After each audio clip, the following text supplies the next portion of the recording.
Hello बच्चों, आज की क्लास में हम स्टार्ट करने वाले हैं 11th क्लास व्यष्टि अर्थशास्त्र का एक और नया चैप्टर जिसका नाम है उत्पादक का संतुलन। ये जो चैप्टर है हमारा, ये उत्पादक के व्यवहार वाली जो यूनिट है उसी के अंदर सबसे लास्ट वाला चैप्टर है। उत्पादक के व्यवहार में टोटल 5 चैप्टर हैं जिसमें उत्पादन, फलन, पूर्ति, लागत, आगम और ये उत्पादक संतुलन, ये आखिरी चैप्टर है। लेकिन मैंने जो आप लोगों को पढ़ाया वो मैंने आपको लागत पढ़ा दिया, आगम पढ़ा दिया, ठीक है। तो लागत और आगम से ही जुड़ा हुआ ये चैप्टर है, इसलिए मैं इसको स्टार्ट करवा रहा हूं जिसका नाम है उत्पादक का संतुलन। सबसे पहले उत्पादक का संतुलन का मतलब क्या होता है। देखो, कोई भी फर्म या कोई भी उत्पादक जो वस्तुओं को बेचता है, किस लिए? लाभ कमाने के लिए।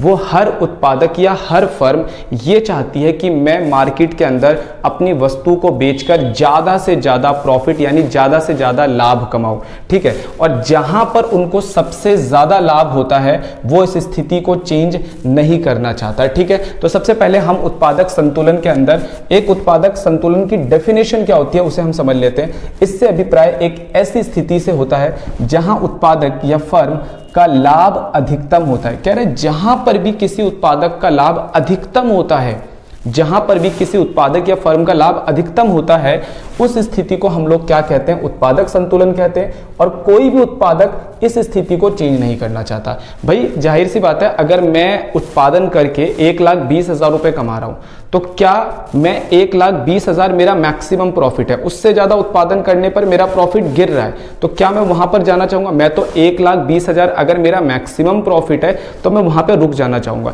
देखो होता क्या है कि हमेशा ये जरूरी नहीं है कि हम ज्यादा उत्पादन करें तो हमारा लाभ भी बढ़ जाए। इस चीज को आपको समझना होगा। मान के चलिए कि भाई मैं एक शर्ट की फैक्ट्री चलाता हूं और वहां पर मैं 500 शर्ट का प्रोडक्शन करता हूं। तो मेरे पास एक महीने के अंदर मेरे पास इतने लेबर हैं, मेरे पास इतनी मशीन है, मेरे पास इतना पूंजी है कि बस मैं एक महीने में 500 शर्ट का प्रोडक्शन कर सकता हूं, ठीक है। और 500 शर्ट के प्रोडक्शन करने पर मेरे को जो फायदा होता है वो मैं मान लेता हूं कि 2 लाख रुपए का होता है। बस मैं एक इमेजिनरी एग्जांपल आपके सामने दे रहा हूं कि 5 लाख शर्ट बनाने पर मुझे 2 लाख रुपए का क्या हो जाता है? प्रॉफिट हो जाता है, ठीक है।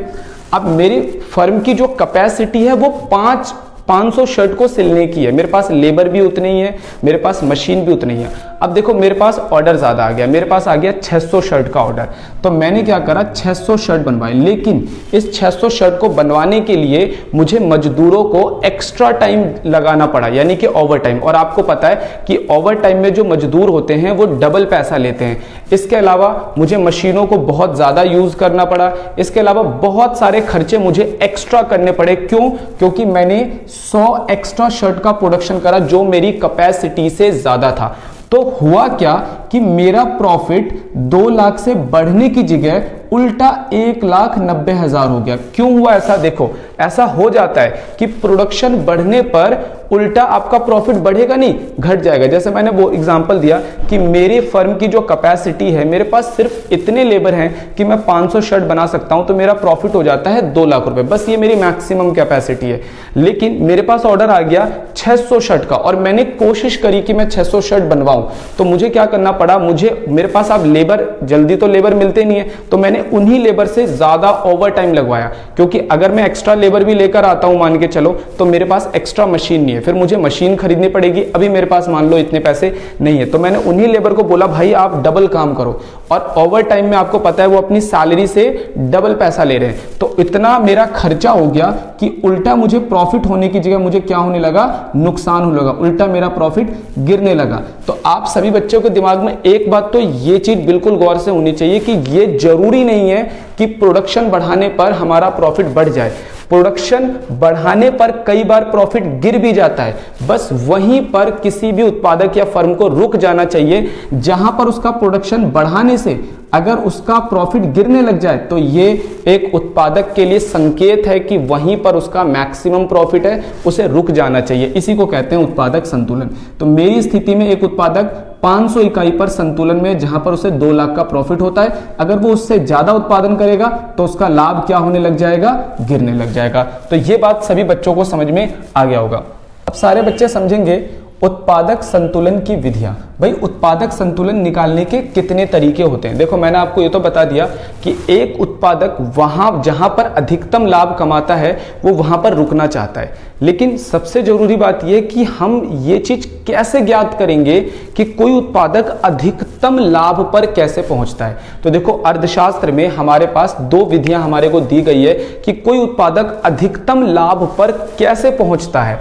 तो एक उत्पादक अधिकतम लाभ पर कैसे पहुंचेगा, इसे निकालने की दो विधियां, एक है सीमांत आगम और फिर है सीमांत लागत विधि। इसे कहते हैं सीमांत आगम सीमांत लागत विधि, इसे MRMC विधि कहते हैं। तो देखो जिन बच्चों ने आगम वाला और लागत वाला चैप्टर पढ़ा है वो चैप्टर आपकी बहुत ज्यादा यहां पर हेल्प करेगा, इसीलिए लागत और आगम चैप्टर के बाद इस चैप्टर को पढ़ाया जाता है। और उत्पादक संतुलन आपको जानकर हैरानी होगी कि इसी चैप्टर को पढ़ाने के लिए 11th क्लास में लागत और आगम चैप्टर को भी पढ़ाया जाता है, क्योंकि हमें उत्पादक का संतुलन हम तब तक नहीं निकाल पाएंगे जब तक हमें हमारे दिमाग में लागत और आगम की जो अवधारणा है वो अच्छे से क्लियर ना हो। उसके बाद एक और तरीका होता है कुल आगम और कुल लागत, जिसे TR और TC विधि कहते हैं। शॉर्टकट में अगर हम जाने तो एक उत्पादक संतुलन में रहता है उसे निकालने की दो विधियां हैं, पहला MRMC विधि और दूसरा TR TC विधि। तो दो विधियां हैं, दोनों विधि को हमें अच्छी तरीके से पढ़ना है। सबसे पहले आज जो मैं आपका स्टार्ट करवाने वाले जा रहा हूं वो है MRMC विधि। एक उत्पादक सीमांत आगम और सीमांत लागत के द्वारा कैसे अधिकतम लाभ प्राप्त करता है, हम उसी चीज को निकालने के लिए जा रहे हैं। तो पहला मेथड स्टार्ट कर रहा हूं MR और MC विधि के द्वारा उत्पादक संतुलन। आइए हम MRMC विधि के द्वारा उत्पादक संतुलन निकालने जा रहे हैं, लेकिन इससे पहले आप सभी बच्चों को समझना होगा पूर्ण प्रतियोगिता बाजार में जब कीमत स्थिर होती है और अपूर्ण प्रतियोगिता बाजार में जब कीमत स्थिर नहीं होती, यानी कीमत को घटाकर अधिक मात्रा बेची जा सकती है।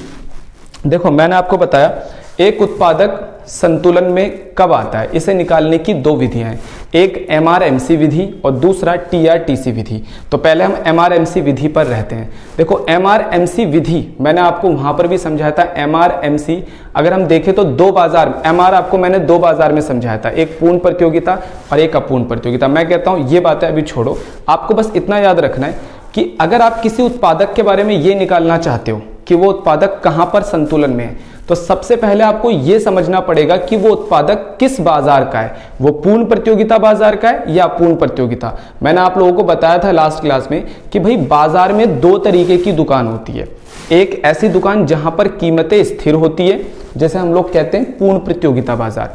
एक ऐसी दुकान होती है जहां पर अगर बंदा ज्यादा सामान बेचना चाहता है तो उसे कीमत को कुछ कम करना पड़ता है, इसे कहते हैं अपूर्ण प्रतियोगिता।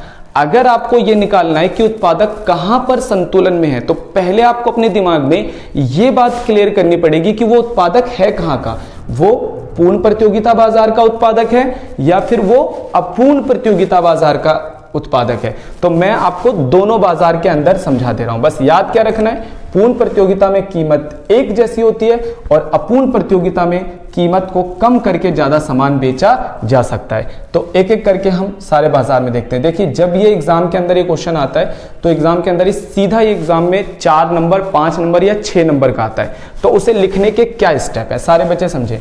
सबसे पहले मैं पूर्ण प्रतियोगिता बाजार में कर रहा हूं जिसके अंदर कीमत स्थिर रहते हैं। पहले स्टेप में हम लोग लिखेंगे उत्पादक संतुलन का अर्थ। देखो एग्जाम में पूछा जाएगा MRMC विधि के द्वारा उत्पादक संतुलन को समझाइए, 4 नंबर का क्वेश्चन होगा। सबसे पहले आप उत्पादक संतुलन का अर्थ लिख लोगे, किस बाजार में, पूर्ण प्रतियोगिता। बाजार भी आपको एग्जाम में मेंशन करेगा कि किस बाजार में लिखना है। सबसे पहले डेफिनेशन लिखेंगे उत्पादक संतुलन का अर्थ। ये देखो मैंने यहाँ पे लिखा हुआ है, तो ऑलरेडी यहाँ पर उत्पादक संतुलन की जो डेफिनेशन लिखी है वही डेफिनेशन आपको उठाकर यहाँ पर लिख देनी है। बच्चों इसके सेकंड स्टेप में लिखना है उत्पादक संतुलन की शर्त। देखो एक उत्पादक इस विधि में संतुलन प्राप्त करेगा, इसकी दो शर्तें होती है। पहला MR बराबर MC होना चाहिए, दूसरा MR बराबर MC के बाद जब ये दोनों बराबर हो जाए उसके बाद MR ज्यादा और MC कम। देखो इस चीज को मैं थोड़ा ऐसे समझा सकता हूं कि कोई भी उत्पादक तब तक अपना उत्पादन करेगा जब तक उसके पास सीमांत आगम ज्यादा और सीमांत लागत कम होगा। मान के चलो मैं इस मार्कर को बनाता हूं और इस मार्कर को बनाने में मुझे 20 रुपए का खर्चा आता है और इसको बेचकर मेरे पास 30 रुपए आ जाता है। इसका मतलब मेरे पास इसका रेवेन्यू ज्यादा आ रहा है, 30 रुपए आ रहा है और इसको बनाने में खर्चा कितना आ रहा है, 20 रुपए। तो अभी तो मुझे फायदा हो रहा है। तो कोई भी उत्पादक तब तक सामान को बनाता रहता है जब तक उसका रेवेन्यू ज्यादा और कॉस्ट क्या हो जाए, कम हो जाए, तब तक वो सामान को बनाता रहेगा। वो सामान को कहां पर बनाना है एग्जैक्टली रोक देगा, वो सामान को बनाना एग्जैक्टली वहां पे रोकेगा जहां पर ये दोनों बराबर हो जाए, क्योंकि तभी उसको समझ में आ जाएगा कि भाई इससे आगे अगर मैं उत्पादन करूंगा तो मेरे को कोई फायदा ही नहीं है, मेरे पास प्रॉफिट आएगा ही नहीं। अगर इस सामान को मैं बनाऊं 20 रुपए में बना रहा हूं और बेचकर भी 20 रुपए का ही फायदा मेरे को मिल रहा है, तो मुझे इसे बनाने का क्या फायदा है। यानी कि उसे समझ में आ जाता है कि जब MR बराबर MC होता है, उसे समझ में आ जाता है कि यहां पर मुझे रुक जाना चाहिए। दूसरा, MR बराबर MC कह रहे हैं कि इस बिंदु के बाद जस्ट उसकी लागत ज्यादा होनी चाहिए और आगम। देखो एक तरीका तो ये था कि भाई मैं 20 रुपए बना रहा हूं और जब मैं प्रॉफिट काउंट कर रहा हूं तो मेरे को 20 रुपए ही मिल रहा है। दूसरा, इससे जैसे ही मैंने आगे प्रोडक्शन बढ़ाया तो मुझे पता चला कि इसे बनाने में 20 रुपए और इसे आने वाला जो पैसा है, इसको बेचकर जो आने वाला पैसा है वो 19 रुपए का एवरेज लेकर आ रहा है। यानी कि आगम 19 रुपए हो गया और लागत 20 रुपए। तो ये मेरे लिए संकेत है कि भाई मुझे अब प्रोडक्शन नहीं करना चाहिए, आगे प्रोडक्शन नहीं करना चाहिए, रुक जाना चाहिए। तो दो कंडीशन होती है जहां पर MR बराबर MC हो, दूसरा MR बराबर MC के बाद MR कम हो और MC कैसा हो, ज्यादा हो। सेम यही दो चीजें इस बाजार के अंदर भी है, सेम अभी मैं आपको समझा दूंगा। अब आपको बनाना पड़ेगा इसके लिए तालिका और रेखा चित्र। तो तालिका और रेखा चित्र में से कोई एक ही एग्जाम के अंदर आपसे पूछेगा, ठीक है। तो जो भी आपसे पूछे वो ही आपको मेंशन करना, या तो तालिका मेंशन करना या फिर रेखा चित्र, जो आपसे एग्जाम में पूछा जाएगा। अगर 6 नंबर का क्वेश्चन है, मान के चलो कुछ भी नहीं कर रहा, तो देख लेना अगर रेखा चित्र और तालिका दोनों आपको बनाना है तो आप दोनों भी बना सकते हो। सबसे पहले इसके अंदर देखते हैं हम लोग क्वांटिटी। क्वांटिटी इसके अंदर क्या हो रहा है, बढ़ रहा है, और प्राइस क्या है, हर बार एक जैसा है। कितनी भी क्वांटिटी खरीदो प्राइस एक जैसा है, ठीक है। ये किस लिए, क्योंकि पूर्ण प्रतियोगिता बाजार में हमेशा कीमत एक जैसी होती है। TR निकालने का तरीका क्या होता है, P इंटू में Q। देखो ये तालिका, और तालिका समझने के लिए और रेखा चित्र समझने के लिए आपको लागत और आगम की जो अवधारणा है वो अच्छे से क्लियर होना चाहिए, क्योंकि यहाँ जो तालिका बन रही है वो लागत वाले चैप्टर के फॉर्मूले और आगम वाले चैप्टर के फॉर्मूले में कुछ यूज करूंगा। TR का फॉर्मूला क्या होता है, टोटल रेवेन्यू का P इंटू में Q कर दो। तो 12 को 1 से करा, ये 12 आ गया, 12 दूनी 24, 12 तिया 36, 12 चौके 48, ठीक है, 12 पंजे 60 और 12 छिके 72। तो ये हमारा TR आपको अच्छे से समझ में आ गया। TC टोटल कॉस्ट, याद होगा आपको लागत वाले चैप्टर मैंने एक चीज बताया था, TC का जो शेप होता है वो क्या होता है, उल्टा S आकार होता है। क्यों, क्योंकि पहले ये घटती दर से बढ़ता है और फिर बढ़ती दर से बढ़ता है। तो बस आपको अपने दिमाग में इतनी चीज याद रखनी है कि TC को पहले घटती दर से बढ़ाना है और उसके बाद कैसे बढ़ाना है, बढ़ती दर से बढ़ाना है। देखो ठीक है, यहाँ पे देख लेना, जैसे 7 और 5, पहले इसे 12 बढ़ाया, उसके बाद अगर हम यहाँ से लेकर यहाँ देखें तो हमने इसको 9 बढ़ाया, उसके बाद यहाँ से अगर हम यहाँ पर देखें तो इसको आप लोगों ने 8 बढ़ाया, ठीक है, 6 और 2 8। अगर आप यहां से यहां तक देखोगे तो आपने इसको 12 बढ़ाया है, और यहां से यहां तक आप देखोगे तो आपने इसे 14 बढ़ाया है। इसका मतलब TC बनाते टाइम आप अपने दिमाग में रखना कि पहले इसको घटती दर से बढ़ाया, उसके बाद फिर बढ़ती दर से बढ़ाया, तो आपका TC समझ में आ गया होगा आपको। देखो MR निकालने के लिए हम TR की हेल्प लेते हैं। MR किससे निकलता है, TR। पहले का 12, 24 में से 12 घटाया 12, 36 में से 12 घटाया 12, 48 में से 36 घटाया 12, 60 में से 48 घटाया 12, 72 में से 60 घटाया 12। यानी कि MR हर बार कैसा है, बिल्कुल एक जैसा है। आपको जो बताना है वो MR और MC विधि के द्वारा बनाना है, तो ठीक है, तो आप MR और MC विधि के द्वारा ही बताओगे। तो इस बाजार में MR कैसा होता है, बिल्कुल सेम। चेक करो MR का डायग्राम, मैंने बिल्कुल same parallel to X axis बना दिया है। अब आ जाते हैं MC। MC किसकी मदद से निकलता है, TC की मदद से निकलता है। पहले का रखेंगे हम सेम, 25 में से 13 माइनस करेंगे 12 आ जाएगा, 34 में से हमने इसको माइनस कर दिया, 42 में से 34 माइनस करा 8, 54 में से 42 माइनस कर 12, 68 में से हमने 54 माइनस कर दिया है, ये हमारा आ गया है 14। ठीक है, तो ये हमने MC निकाल दिया। देखो एग्जाम के अंदर आपकी मर्जी है, आपसे सिर्फ क्या पूछा जा रहा है, MR MC विधि के द्वारा बताओ। तो अगर कोई बच्चा चाहे तो सिर्फ MR और MC का जो डाटा है सिर्फ वही शो कर सकता है, ज्यादा जरूरी नहीं है कि आप TR और TC का जो डाटा है वो भी आप शो करो। आइए जरा हम कंडीशन लगाते हैं, ठीक है। अच्छा MC अगर आप गौर करोगे तो देखो क्या हुआ, पहले एक बिंदु तक घटा और उसके बाद फिर बढ़ना शुरू करा। इसका मतलब MC कर्व जो होता है वो U शेप होता है, एक बिंदु तक घटता है फिर बढ़ना शुरू करता है। चेक करो, मैंने एक बिंदु तक यहां तक घटाया और उसके बाद फिर मैंने इसे क्या कर दिया, बढ़ाना शुरू कर दिया। तो आपको शेड्यूल अच्छे से समझ में आ गया होगा कि एमआर कैसे निकला, फिर आपको ये समझ में आ गया होगा कि एमसी कैसे निकला, फिर आपको ये भी समझ में आ गया होगा कि एमआर वक्र ऐसा क्यों है, क्योंकि उत्पादन के प्रत्येक स्तर पर ये समान है। डायग्राम में यहाँ पर उत्पादन लिखेंगे, ये जो क्यू वाली चीज है 1 से 6 तक ये यहाँ दिखाएंगे। डायग्राम में डाटा से बनाने की जरूरत नहीं, आप रफ हैंड बना देना। यहाँ पर एमआर और एमसी, क्योंकि हम इन दोनों की हेल्प लेंगे।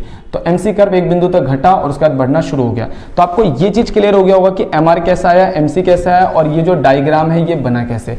यहां तक की बात अगर आपको समझ में आ गई, अब हम कंडीशन अप्लाई करेंगे कि कहां पर एक उत्पादक संतुलन में। देखो सबसे पहली कंडीशन कहता है कि एमआर बराबर क्या होना चाहिए, एमसी। चेक करो यहां पर एमआर एमसी बराबर है, ये 12 ये 13 बराबर नहीं है। यहां एमआर एमसी बराबर है, यस। एक तो इस बिंदु पर एमआर और एमसी क्या है, बराबर है, ठीक है। इस बिंदु पर क्या है, एमआर और एमसी दोनों बराबर है। इसके अलावा इस बिंदु पर भी बराबर नहीं है, यहां भी बराबर नहीं है, यहां पर दोनों बराबर है, ठीक है। पहली कंडीशन 2 जगह अप्लाई होती है जहां पर एमआर और एमसी बराबर है।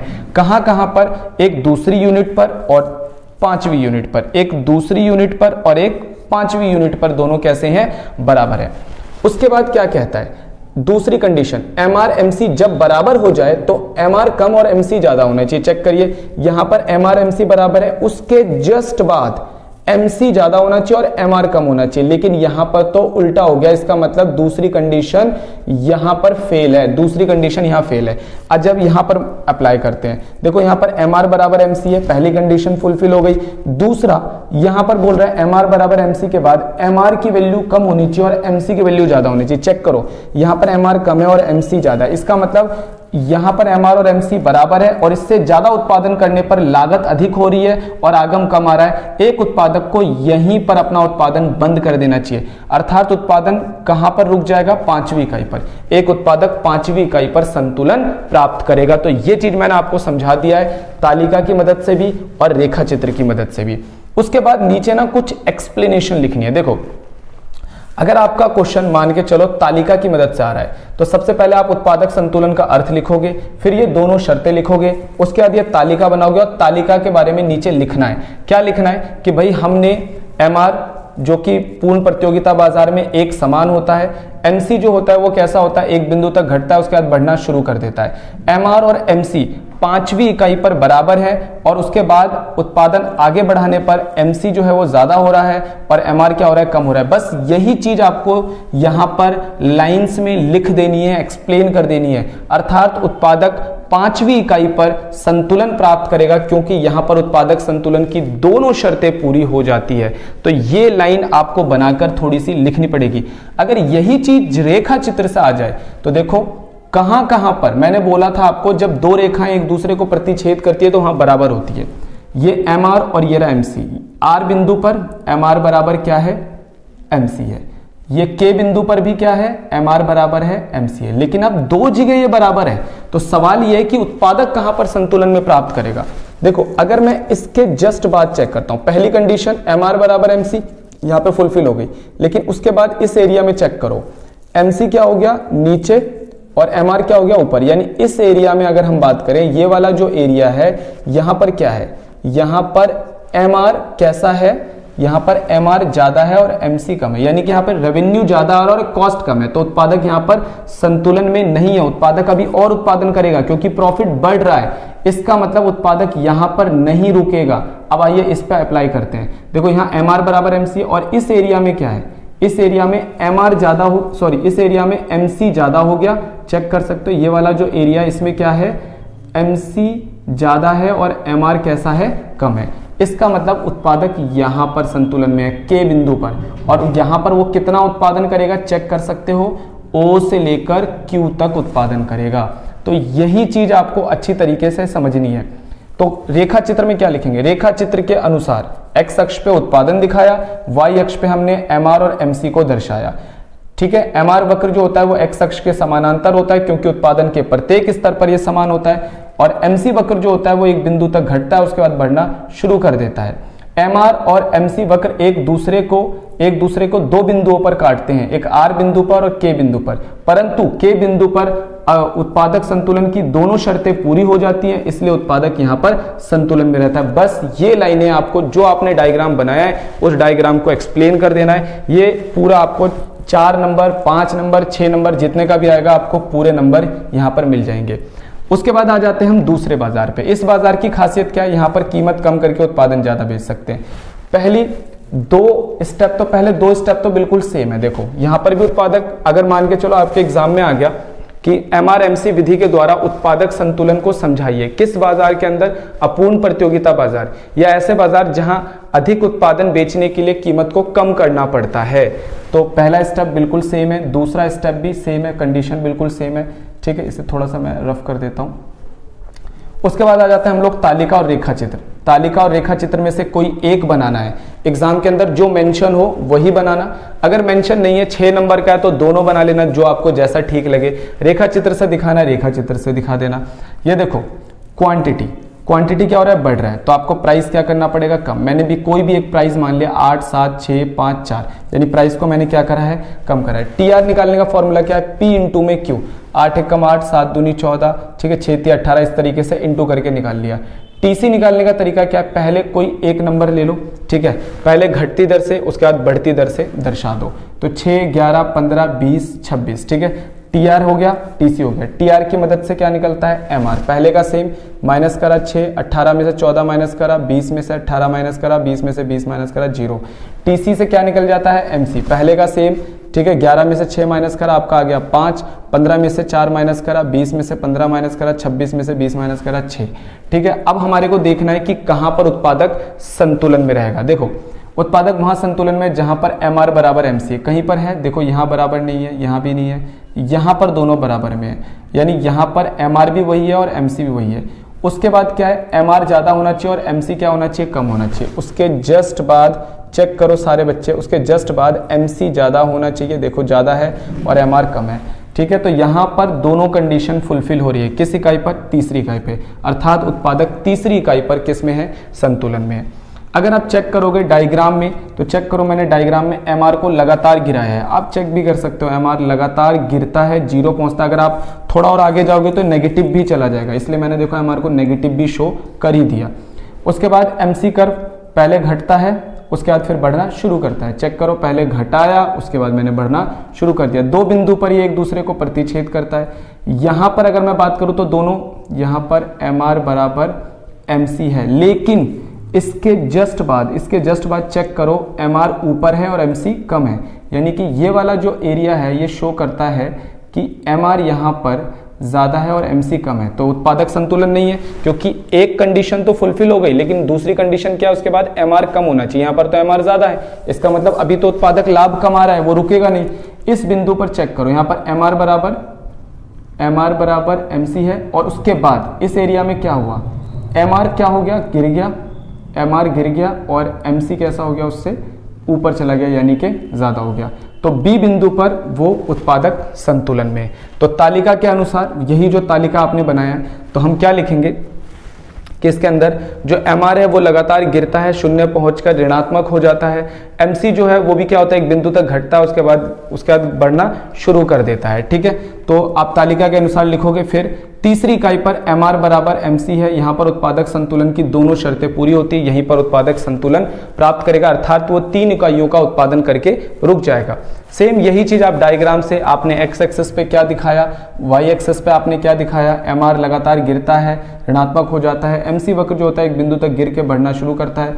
दोनों A और B बिंदु पर एक दूसरे को प्रतिच्छेद करते हैं, लेकिन B बिंदु पर उत्पादक संतुलन की दोनों शर्तें पूरी होती है, अर्थात वहां पर उत्पादक संतुलन प्राप्त करता है। ये लाइनें आपको कुछ लिखनी पड़ेगी एग्जाम के अंदर। तो सबसे मेन जो है इसके अंदर वो है तालिका और रेखा चित्र। तालिका और रेखा चित्र के बिना आपको नंबर नहीं मिलेंगे। 2 बाजार के अंदर है, आपसे जिस बाजार में एग्जाम में बोला जाएगा आप उसी बाजार के अंदर क्वेश्चन करेंगे। ठीक है, और तालिका और रेखा चित्र पे विशेष ध्यान देंगे। इसको एक्सप्लेन कैसे करना है, या बुक से भी पढ़ सकते हो, बुक में लिखा हुआ होता है, अगर नहीं है तो आप इसे बना के लिख सकते हो। मार्क्स आपको मेनली इन्हीं के मिलेंगे और कंडीशंस के मिलेंगे कि कंडीशन आपने सही लिखा है या फिर नहीं लिखा है। अगली क्लास के अंदर इसकी जो दूसरी विधि है, TR-TC विधि, पहले मैं वो आपको समझाऊंगा, फिर इसके ऊपर कुछ न्यूमेरिकल्स हैं इस चैप्टर में, वो न्यूमेरिकल्स करवा दूंगा, ये चैप्टर खत्म हो जाएगा।